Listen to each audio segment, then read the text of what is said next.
Translation and purport by Srila A.C. Bhaktivedanta Swami Srila Prabhupada. Kartavirya Arjuna thought that Jamadagni was more powerful and wealthy than himself because of possessing a jewel in the form of the Kamadhenu. Therefore, he and his own men, the Haihayas, were not very much appreciative of Jamadagni's reception. On the contrary, they wanted to possess that Kamadhenu, which was useful for the execution of the Agnihotra sacrifice. Purport. Jamadagni was more powerful than Kartavirya Arjuna because of performing the Agnihotra Yagya with clarified butter received from the Kamadhenu. Not everyone can be expected to possess such a cow. Nonetheless, an ordinary man may possess an ordinary cow, give protection to this animal, take sufficient milk from it, and engage the milk to produce butter and clarified ghee, especially for performing the Agnihotra Yagya. This is possible for everyone. Thus we find that in Bhagavad Gita, Lord Krishna advises Goraksha, the protection of cows. This is essential because if cows are cared for properly, they will surely supply sufficient milk.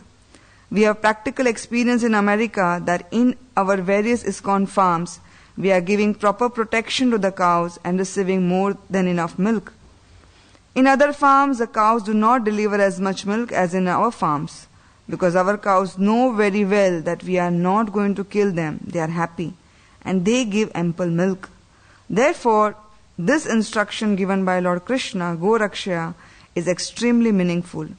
The whole world must learn from Krishna how to live happily without scarcity simply by producing food grains, Ananda Bhavanti Bhutani, and giving protection to the cows, Gorakshya. Krishi Gorakshya Vanijyam Vaishya Karma Svabhavajam. Those who belong to the third level of human society, namely the mercantile people, must keep land for producing food grains and giving protection to cows. This is the injunction of Bhagavad Gita. In the matter of protecting the cows, the meat eaters will protest, but in answer to them, we may say that since Krishna gives stress to cow protection, those who are inclined to eat meat may eat the flesh of unimportant animals like hogs, dogs, goats and sheep. But they should not touch the life of the cows, for this is destructive to the spiritual advancement of human society. Srila Prabhupada ki jai. Om Agyantimirandasya Jnananjana Shalakaya Chakshurum Militam Yena Tasmai Shri Guruve Namaha. Shri Chaitanya Manobhistam Stapitam Yena Bhutale Swayam Rupa Kadamayam Dadati Swapadantikam. Namo Vishnu Padaya Krishna Prishtaya Bhutale Srimate Bhaktivedanta Swami Niti Namine. Namaste Saraswati Deve Gauravani Pracharine Nirvishesha Shunyavadi Bhashyatya Deshatarine Vanchakalpatarubhyascha Kripa Sindhuvevacha Patitanam Pavanebhyo Vaishnavebhyo Namo Namaha. Namo Mahavadanyaya Krishna Prema Pradayate Krishnaya Krishna Chaitanya Namine Gauratrise Namaha. He Krishna Karuna Sindhu Dina Bandhu Jagatpate Gopesha Gopika Kanta Shri Radha Kanta Namostute. Tapta Kanchana Gaurangi Radhe Vrindavaneshwari Vrishabhanu Sute Devi Pranamami Hari Priye. Jai Shri Krishna Chaitanya Prabhu Nityananda Shri Advaita Gadadhar Shivasadi Gaura Bhakta Vrinda. Hare Krishna Krishna Krishna Hare Hare Hare Rama Rama Rama Hare Hare. I really want to thank all of you to give me the opportunity to speak few words. and I am very grateful the authorities of the temple who has given this opportunity. In this particular verse, what we see here and in the previous verses about Kartavirya Arjuna, who was such a powerful personality, a powerful king, a powerful leader, traveling with so many of his soldiers, and he has arrived in the ashram of Jamadagni, and seeing the great fortune of the saint Jamadagni, he is disturbed. Instead of becoming happy with association of Saint Jamadagni, he is dissatisfied by what he is possessing. What Kamadhenu cow, what Jamadagni has, he is affected by that, and what he wants is that he wants to possess that cow. He is not recognizing that all the gifts which Krishna has given him, instead of that, he is becoming envious and greedy about what Jamadagni has. He could not appreciate the hospitality of Jamadagni, neither he could appreciate the gifts which Krishna has given to him, and because of this, he is missing out the chance of associating with such a great sage. We understand that when we do not appreciate the gifts which Krishna has given us in the form of association, in the form of all the different gifts which Krishna has given us, if we are ungrateful, at that time our mind starts getting disturbed and mind starts getting attracted to the negative qualities. I was reading from Mahabharata a very beautiful discussion between the great King Yudhishthir and Bhishma Pitama, and where he is asking many questions, and one of his questions was, what is that one virtue which is the greatest virtue by which if you practice that virtue you become lovable by all? And in reply to this question, Bhishma Pitama narrates a beautiful story. He says there is a great yogi whose name was Jabali. He used to perform lot of tapasya, and he used to lot of austerities, lot of fasting, and sometimes standing on one leg for years. So at one point of time when he was doing this tapasya, he had a big jata, and in his hair 2 parrots came and made a nest, and they started staying there, and then they started laying their eggs. And Saint Jabali was very compassionate. He did not move at all so that the birds don't get disturbed. The birds laid eggs, then slowly from the eggs there were small birds. They used to fly at different places, come back in the evening, and Jabali would not move because he would not want to get them disturbed. And he did that for quite some time, till the time he realized that these small birds also have become big, and now they have left the nest, and now there is no requirement of this nest. And when he came out of that meditation, he started praising himself. That just see such a great austerity I have performed, and how compassionate I am. And at that time there was a voice from the sky which said, Jabali, there are people who are more righteous and more virtuous than you. Go to Varanasi, there is a great merchant named Tuladhar. You go and meet Tuladhar and learn your lessons from him. And immediately Jabali became very disturbed, because he was thinking that he is the person who has done so much austerities, and he is so compassionate and he is so kind. So he thought, let me meet this person. When he came to Varanasi, there was this merchant who approached him and said, come, O great sage Jabali, I am Tuladhar. And he was very surprised that how did you come to know that I am Jabali and I am supposed to meet you? And he started asking him a question, that I have been told that you are more virtuous than me. So immediately Tuladhar started first glorify Jabali, that you are so compassionate and you are so kind and you were so considerate for so many years. You allowed these parrots to stay in your hair. You are very, very great personality. But he said, why I heard that voice that you are better than me? What are you doing? I see that you are just a merchant. And you are doing your business, you are dealing with money, you are not performing any yagyas or any tapasya. How can you be more virtuous than me? Tell me about your qualities. What do you do?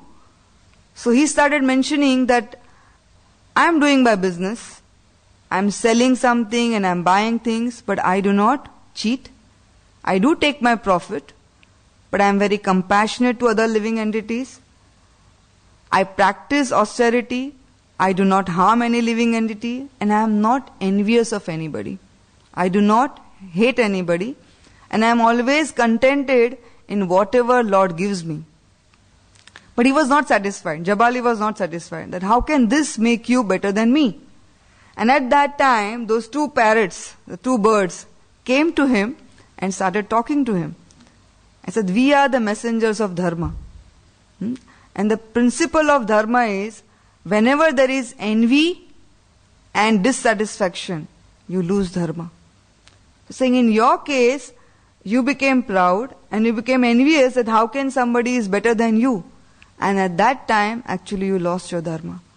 So we see here also, in case of Kartavira Arjuna, first he became disturbed, dissatisfied, envious, and then the next thing was greed. What is greed? Let us understand what is greed. Greed is that endless desire to possess more and more and more. And greed begins with to get an object of desire. There is an object of desire and you want to possess that. And when you want to possess that, you will not think of how you will get it, whether it will disturb others or not. Somehow or other you just want it. You want it for yourself, and whatever way you can get it, you want to do it. Greed will control your mind, dictate your thoughts, and then it will ultimately turn out into your actions. It is not that the greed with your eyes or greed with your hands. It is greed in your mind. We see that whenever anything, whether it is envy, anger, lust, greed, it begins in our mind. We see many times nowadays in television, there are so many channels which are coming. Right? Sometimes there are 500 channels coming from different countries all over the world. And just with a remote control, you press a button and you can, sitting in London, you can see something which is happening on Australia, or sitting in London, you can see something which is happening in India, or somewhere in USA. How can this happen? Because all the frequencies are already there in the air. What you tune into, that you can see. So similarly, surrounding us, there are all the frequencies. The frequencies of the anarthas and the frequencies of good deeds. There are frequencies of gratitude, love, joy, happiness, and there are also frequencies of anger, envy, greed, lust. What your mind tunes into, that will actually happen to, or that you will possess that. And here we see that Kartavira Arjuna, even though he had so many gifts given by Krishna, we see in the verses before that he has almost all the 6 opulences which Krishna possesses, maybe in much lesser quantity, but he had all the quality, all the opulences. Still, instead of becoming grateful, the moment he saw that Jamadagni has a Kamadhenu cow, for performing what? Agnihotra sacrifice. Jamadagni was not with that Kamadhenu doing something like conquering the world, or he wanted to destroy somebody. He was simply in his ashram performing his duties. He was not affected by that Kamadhenu cow. But Kartavira Arjuna, even though he had so many things, just by seeing that Kamadhenu cow, the benefits of that cow, he wanted to possess that cow. So here we see the combination of envy and then greed. Greed means there is an object of desire and you want to possess that, and you will do anything to possess that. You will not think whether it is good for me or how much harm I can cause or how much destruction I can cause. So we can see here Kartavira Arjuna is an example, a typical example of an insecure leader. A person who is insecure, he is always affected by what other people possess. He is constantly thinking, constantly comparing that whether others are doing better than him or he has the best things. He has a constant fear that if somebody else does better than him, then he may take this position.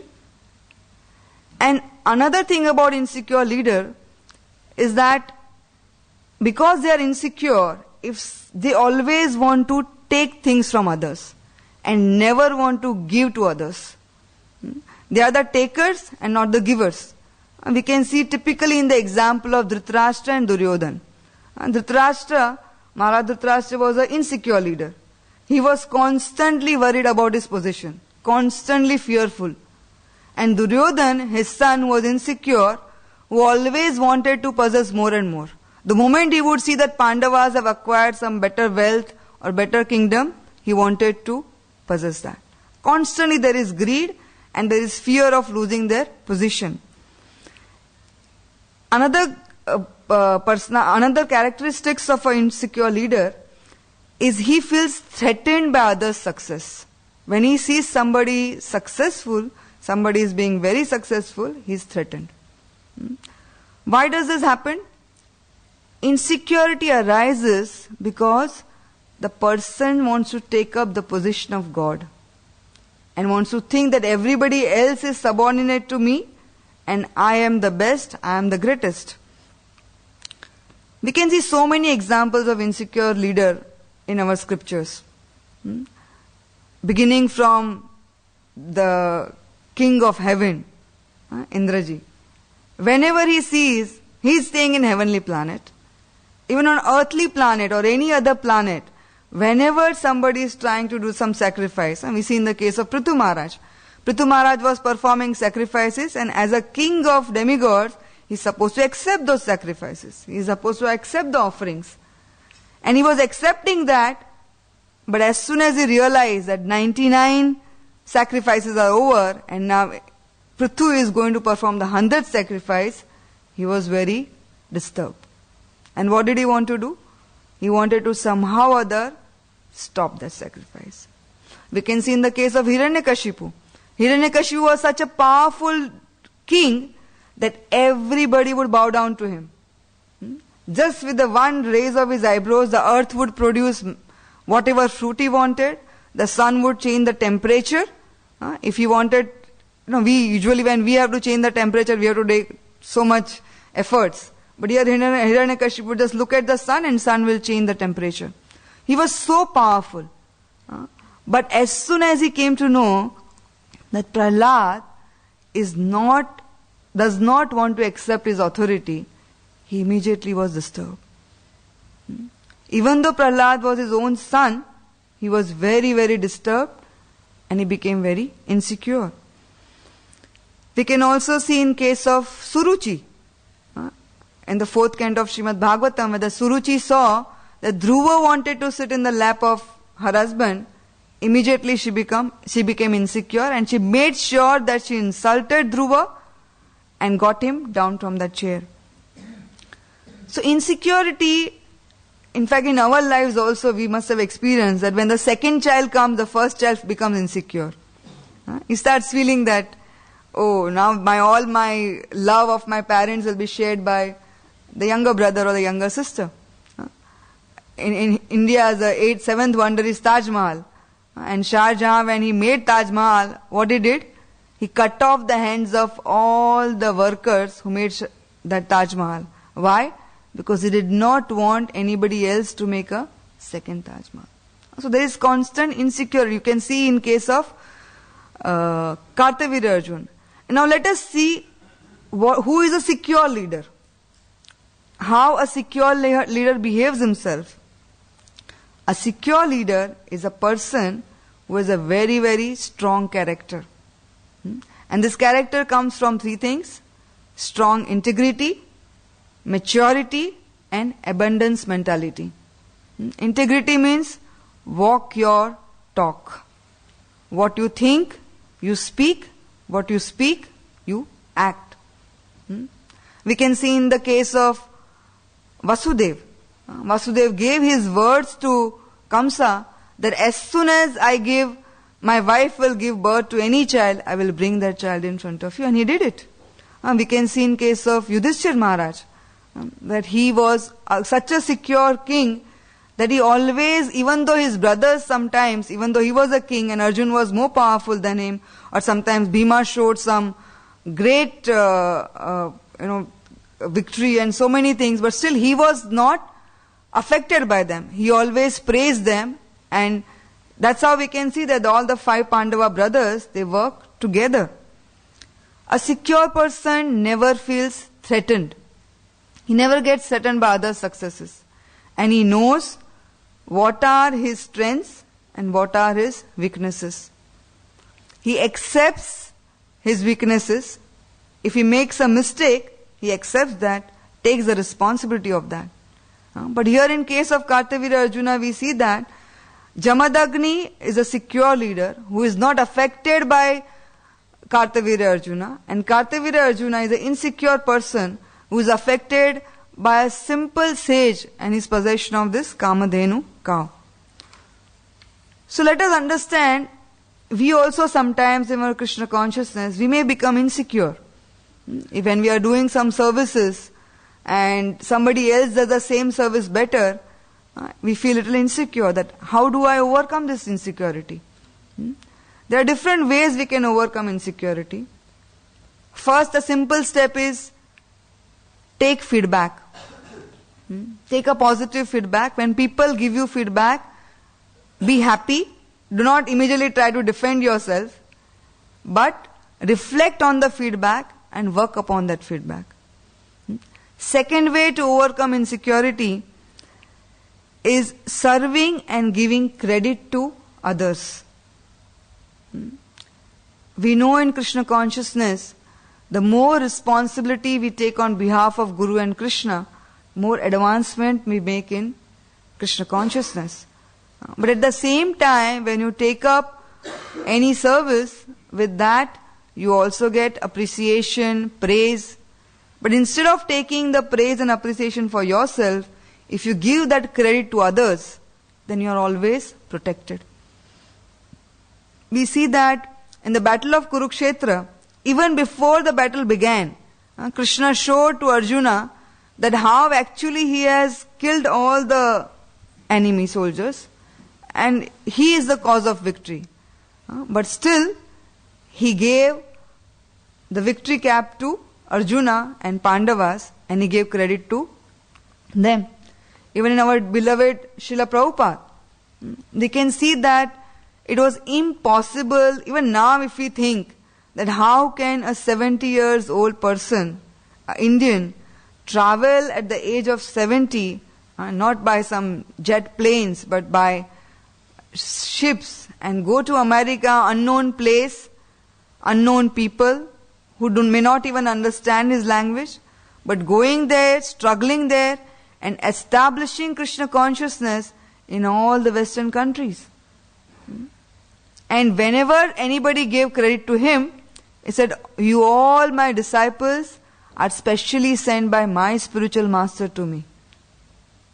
Because I can do some service, Bhaktisiddhanta Saraswati Thakur has sent all of you to me.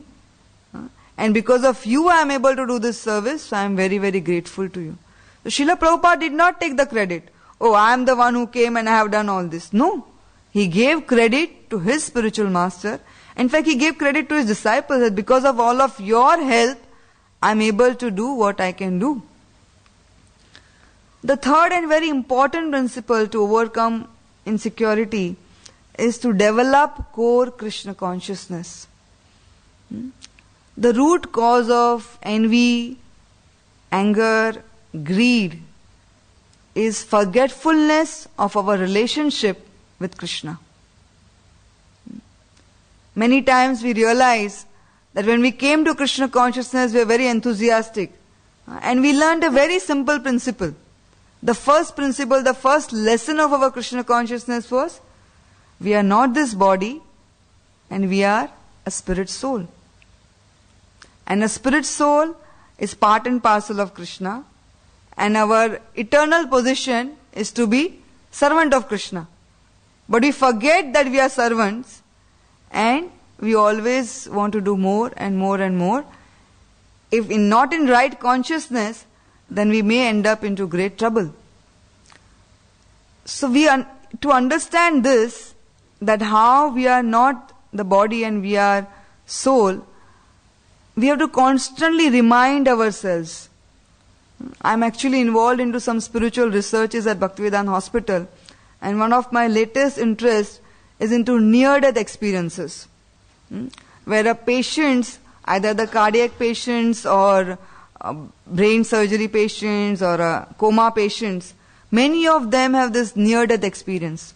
And when I was doing some research, I realized that there are many patients all over the world and many scientists and doctors who are doing research on this. And this proves that how we are not the body, and at the time of this near-death experience, the soul which is coming out of the body.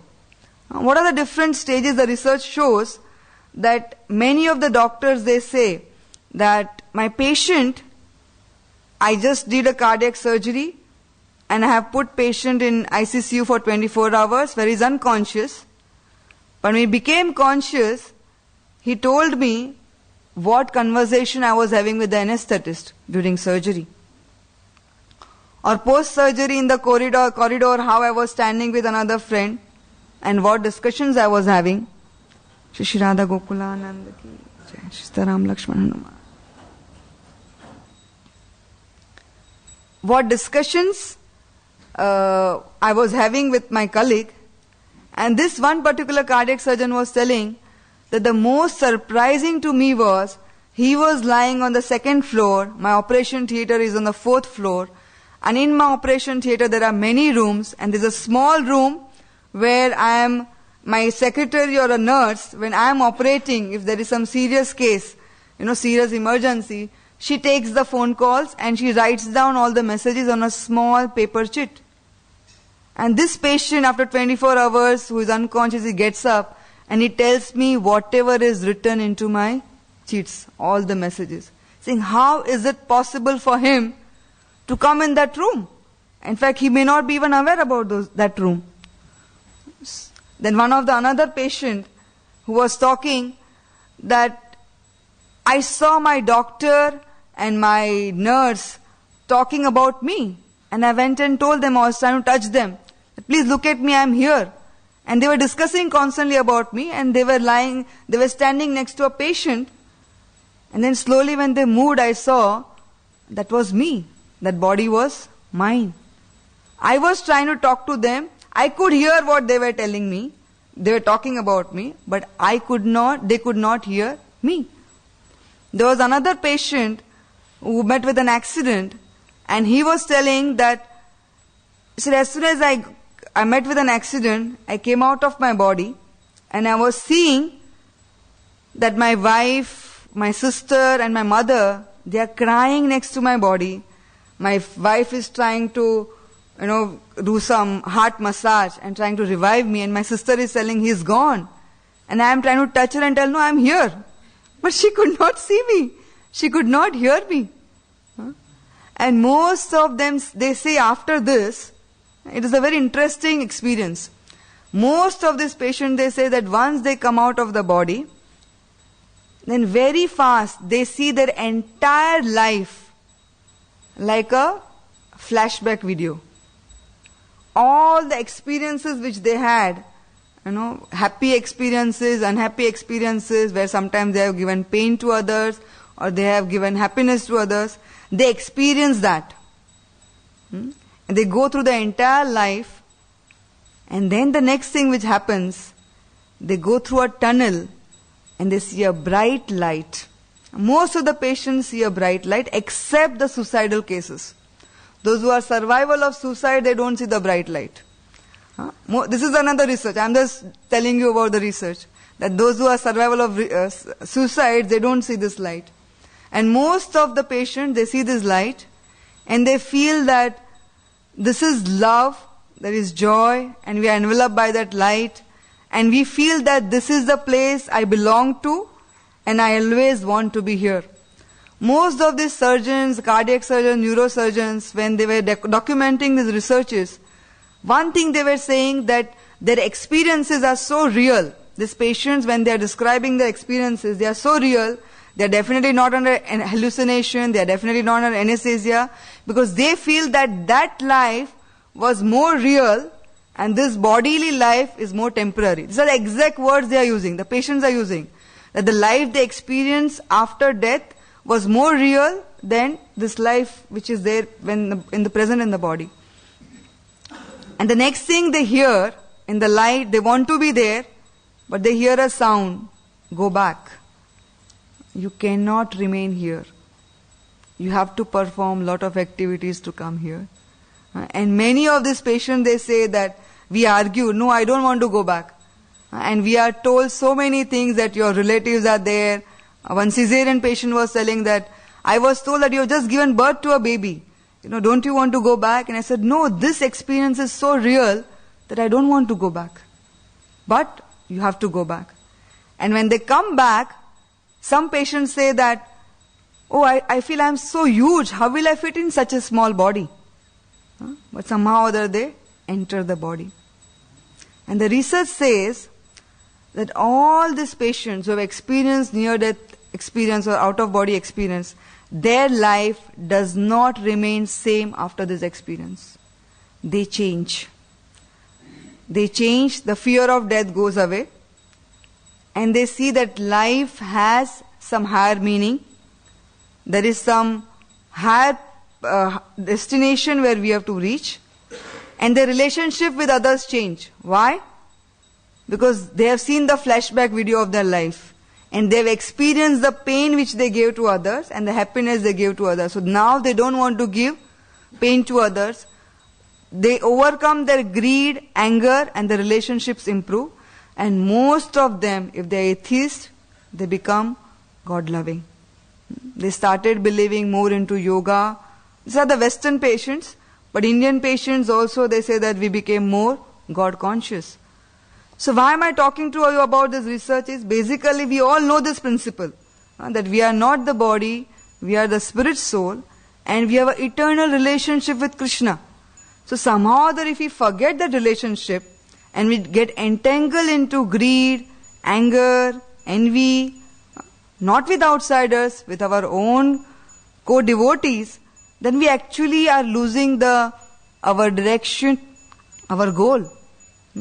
And another thing is, how do you constantly develop your core Krishna consciousness? By sound vibration. Even in this near-death experiences you see, which is the sound which tells them, go back or come here. Similarly, it is a sound vibration which is more powerful in the form of hearing and chanting about Krishna's pastimes and Krishna's names. Nitya Siddha Krishna Prema Saddha Kabunoy Shravanadi Shuddha Chitte Korilodoy. Just by hearing attentively from a pure devotee, we can awaken our dormant love of Krishna. So one of the best ways of overcoming insecurity is by developing core Krishna consciousness by regularly hearing Shravanam and Kirtanam, by regularly hearing and chanting. And we can see this in the example of Parikshit Maharaj. The moment he came to know that he has a curse and he has only 7 days to live, he immediately, instead of becoming insecure about his possessions, who will get them, who will do that, he just withdrew himself and he started developing his core Krishna consciousness. The fourth point to overcome insecurity is to cultivate confidence and determination to serve Krishna.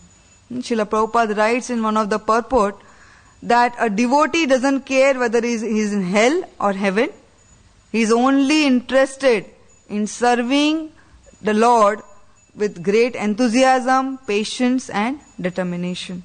So in whatever situation we are, if we continue to serve Krishna with our mood of being servant of servant of servant, then we can easily overcome insecurity. And the last point is, we see Krishna's hands in success of everyone, whether it is our success or other success. When we see that others who are successful, if somebody has something more than me, it may be some possession, sometimes it may be mercy. Sometimes we see that spiritual master or the leaders is giving mercy to a particular devotee. So instead of becoming upset or dissatisfied or envious of that person, we should see Krishna's hand in that mercy. That Krishna has abundant services. You can serve Krishna unlimitedly. There is no dearth of services and there is no dearth of opportunity to serve Krishna. And if you serve Krishna, you will get the mercy. So instead of becoming insecure, if we understand that the person who is successful, it is because he has been able to please Krishna. And without the presence of Krishna's hand, he cannot become successful. So if I am becoming envious of that person, I am actually becoming envious of Krishna. So if we understand this principle, then we can easily overcome insecurity. In this particular purport, Srila Prabhupada is also mentioning about how Krishna cared for cows and he protected cows. There is a beautiful story which we had heard from Brijbasis, that Krishna loved cows so much that when first time Mother Yashoda and Nanda Maharaj wanted Krishna to take care of the cows, there was on Gopastami day they gave him charge of the cows, and Mother Yashoda woke him up in the morning, got him ready, gave him his breakfast. When she was getting him ready and she gave him his shoes, and Krishna refused to wear his shoes. Mother Yashoda said, why? Why are you not wearing shoes? You are going to go in the forest. There will be pebbles, thorns, stones. It might hurt your feet. And what was the answer of little Krishna? And Krishna said, Mama, how many cows we have? 9 lakh cows. Each cow has how many feet? 4 feet. Can you make 36 lakh shoes for all the cows? If you will give shoes to all my cows, then only I will wear my shoes. And he refused to wear shoes. And as soon as the cows heard that Krishna is not wearing shoes, because they don't have shoes, all the cows started running happily. And what were they doing? With their hooves, they were crushing all the stones and pebbles into fine powder. And that's how the Raj of Vrindavan, Braj, is so soft. Because the cows understood that Krishna loves us so much that he doesn't want to wear shoes because we are not having shoes. So we, in reciprocation, they made the entire Raj or entire dust of Vrindavan so soft that when Krishna walks over that dust, he doesn't feel any pain. So we see that Krishna wants to always give protection. You all are doing such wonderfully cow protection in your own community, such a wonderful Goshala and taking care of the cows. But even I feel Grihasthas who are staying in city, directly or indirectly, we can also give some donation for the cows, for cow protection, or also we can use the cow products. In India now, our Prime Minister has become very, very conscious that no slaughters of cows. But when there is no slaughtering of cows, there is another problem. If you don't slaughter the cows, then you have to maintain those cows when they stop giving milk. That means you need more donation. Or you may need the ways by which you can generate that Lakshmi. So there are many devotees who are working to making products from cow urine, cow dung, right from toothpaste to washing machine powder, to so many different things. And if devotees use them, directly or indirectly, they are supporting in that cow protection. So with this small discussion, I would like to end my talk here.